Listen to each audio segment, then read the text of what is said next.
ఏం చెప్పారు మొదట్లో?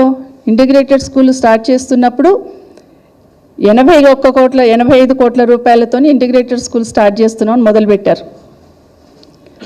దాని తర్వాత గౌరవ ఉప ముఖ్యమంత్రి గారు ఎక్కడో ఒక దగ్గర దాదాపుగా 100 కోట్లు 80 నుండి 100 కోట్ల వరకు ఒక ఇంటిగ్రేటెడ్ స్కూల్ పెడతాం మేమని చెప్పడం జరిగింది.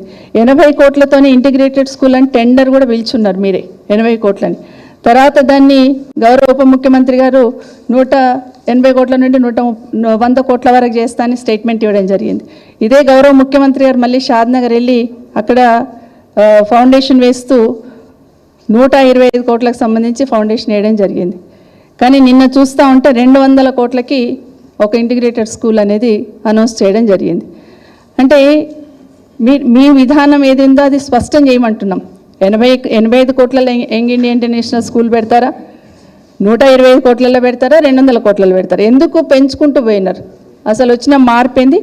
మీరు తీసుకొచ్చిన 85 కోట్లను అనౌన్స్ చేసిన రోజు నుండి ఇప్పటి వరకు తట్టడు మట్టే లేదు. కానీ అంచనాలు పెంచుకుంటూ పోయారు. అక్కడే మతలపోయింది అని అడుగుతున్నాం.